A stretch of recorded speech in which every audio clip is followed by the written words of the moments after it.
तो हेलो दोस्तों, कैसे हो आप सब। उम्मीद करते हैं आप सभी ठीक होंगे। दोस्तों, आज के इस वीडियो में हम आपको बताने वाले हैं कि दिल्ली फायर सर्विस में फिलहाल में फायर ऑपरेटर की भर्ती तो नहीं आई, लेकिन एक नई कुछ काम करने के लिए थर्ड पार्टी ऑडिटर्स के रूप में कुछ ऑनलाइन आवेदन की प्रक्रिया प्रारंभ हुई है।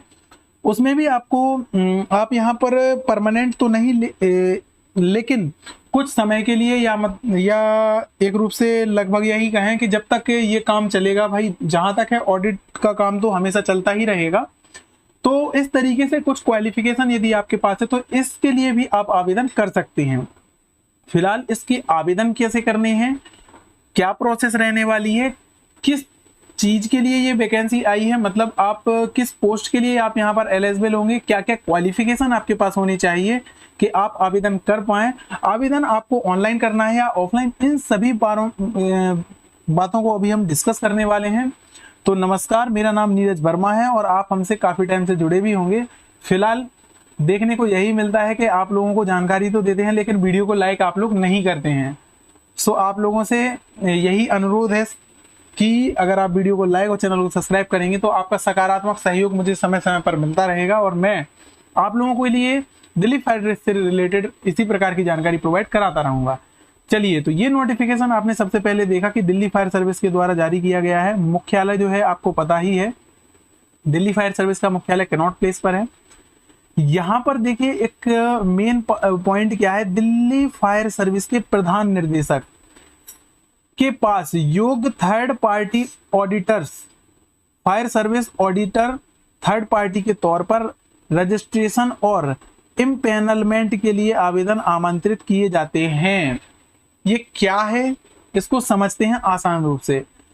कुछ यहाँ पर रूल दिए गए हैं संशोधित नियम 2025 के प्रावधानों के तहत 35, 36, 37, 38 में बताया गया फायर सेफ्टी ऑडिटर्स को इन नियमों के प्रावधानों का पालन सुनिश्चित करने के लिए इस प्रकार करने के लिए अधिकृत किया गया है। ये जो फॉर्म है एच, आई, जे और के लिए अधिकृत किया गया है।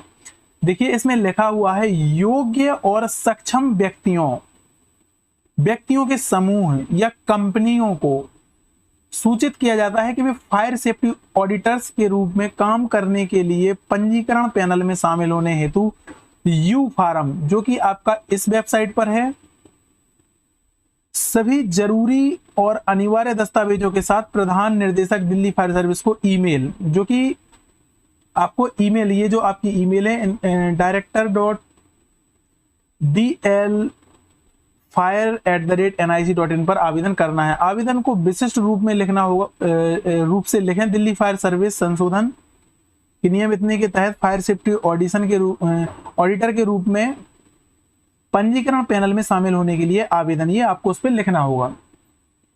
नेक्स्ट आते हैं योग्यता क्वालिफिकेशन से रिलेटेड के क्वालिफिकेशन के लिए आपको संशोधित नियम 2025 की अनुसूची 7 में जो ये आपको साइट दी गई है कि पीडीएफ पर देखें। किसी भी सवाल या स्पष्टीकरण के लिए मुकेश वर्मा डिविजनल ऑफिसर, जो ये हमारे डिविजनल ऑफिसर सर हैं, उनका ये मोबाइल नंबर है, उनसे आप कांटेक्ट कर सकते हैं। तो ये आपको एक नोटिफिकेशन के रूप में आपको जानकारी देखने को मिली है। इसको और विस्तृत रूप से हम आपको समझा देते हैं कि इसमें है क्या। चलिए, तो इसका एक गजट नोटिफिकेशन भी निकाला गया था, उसके बारे में समझ लेते हैं क्योंकि ये चीजें आई कहाँ से।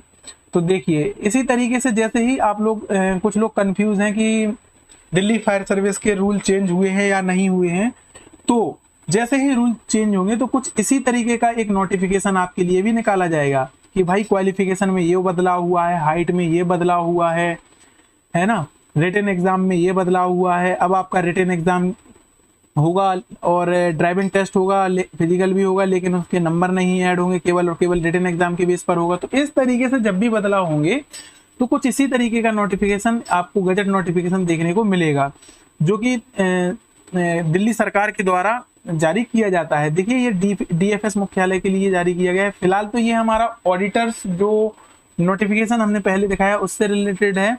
तो यहाँ काम क्या रहेगा आपका मुख्य, मैं आपको वो बता देता हूँ। काम आपका यहाँ पर वह रहेगा जैसे कि दिल्ली में जितनी भी इमारतें हैं प्राइवेट या गवर्नमेंट और जो भी घर बने हुए हैं तो उनका निरीक्षण करना। आपको एरिया दिया जाएगा, एरिया दिल्ली में अलग अलग एरिया हैं, उन एरिया के अकॉर्डिंग यहाँ पर जो है डिस्ट्रीब्यूट किया गया है। देखिए ये यहाँ पर बताया गया है मंडलों के बारे में, कितने मंडल हैं ये सारी जानकारी यहाँ पर दी गई है। तो इनमें से आपको जो है कोई एक मंडल स्थापित मतलब दिया जाएगा जिसमें आपको ये कार्य करना होगा कि आप जा जाकर चेक करेंगे कि भाई इनका जो घर बना हुआ है उसकी उसमें एग्जिट पॉइंट है या नहीं है, और सुरक्षा के दृष्टि से किन किन पहलुओं को उनने फॉलो किया है या नहीं किया है।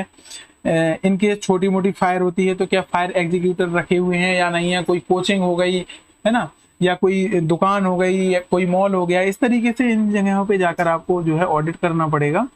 तो ये उन्हीं लोगों के लिए है जो इस कार्य को करने के लिए इच्छुक है, ठीक है। ये यहाँ पर उन्होंने बताया है अधिनियम इतने इतने के अंतर्गत ये जितने भी मंडल है, जितने भी उसमें डिवाइड किया हुआ है, उनके बारे में जानकारी दी है। तो फिलहाल मैं यहाँ पर क्वालिफिकेशन के बारे में डिस्कस कर लेता हूँ, अगर क्योंकि क्वालिफिकेशन यहाँ पर जरूरी है। चलिए तो डायरेक्ट आते हैं 45 पेज पर। तो भाई 45 पेज पर यहाँ पर ये आ गए भाई। देखिए योग्यता एवं अनुभव, अगर आपके पास इनमें से कोई भी एक योग्यता है, क्वालिफिकेशन है, तो आप इसके लिए एप्लीकेशन फॉर्म फिल करके ईमेल पर भेज सकते हैं, ठीक है।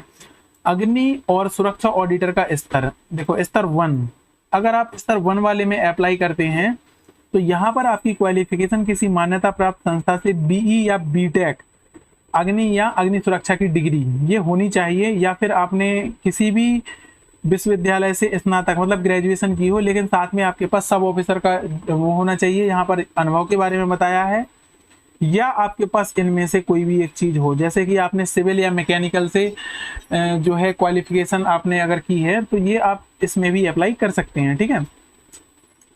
स्तर 2 खा, इसमें आते हैं तो जो है ये देखिए आप बीएससी आपने भौतिक रसायन विज्ञान या इनमें से किसी भी सब्जेक्ट से की है, साथ में आपके पास सब ऑफिसर का कोर्स है, तो आप यहाँ पर अप्लाई कर सकते हैं। इसमें आपके पास 3 वर्ष का एक्सपीरियंस होना चाहिए यहाँ पर, या आप इस क्वालिफिकेशन को अगर फुलफिल करते हैं तो ये आप अप्लाई कर सकते हैं, ठीक है।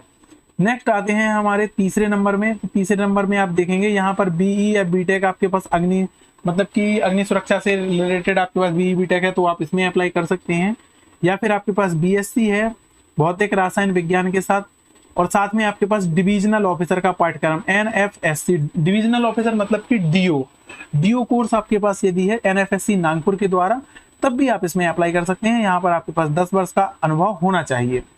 किसी विद्यालय या स्नातक ये आपकी जो है IOEU की मेंबरशिप परीक्षा अगर उत्तीर्ण की है तब भी आप यहाँ पर अप्लाई कर सकते हैं, नॉर्मली अगर आपने ग्रेजुएशन पास की है तो दोस्तों ये आपकी पूरी जानकारी मैंने आपको बता दी है कि पैनल में शामिल होने के लिए आपके लिए क्या क्या चीजें जरूरी हैं, ठीक है। फिलहाल इसमें बाकी तो ये वही है, गजट नोटिफिकेशन है, पूरा बहुत लंबा है, 102 पेज का है। अगर किसी को जरूरत है तो मुझे कमेंट सेक्शन में कमेंट करना, मैं प्रोवाइड करा दूंगा ये गजट नोटिफिकेशन जिसमें सारी डिटेल दी हुई है, ठीक है। फिलहाल जो भी जानकारी आपको चाहिए तो मुझे कमेंट सेक्शन में कमेंट करें। फिलहाल के लिए इतना रखते हैं, बाकी बातें आने वाली वीडियो में करेंगे। और हाँ दोस्तों, जो नई भर्ती आने वाली है वह अलग है, इसका उससे कोई संबंध नहीं है। फायर ऑपरेटर की जो वैकेंसी आएगी वह अलग है, जैसे ही उसके बारे में कोई अपडेट होगी जल्द सबसे पहले आपको बताएंगे। फिलहाल वीडियो को लाइक और चैनल को सब्सक्राइब करना बिल्कुल ना भूलें। इसी के साथ हम लेते हैं आपसे विदा।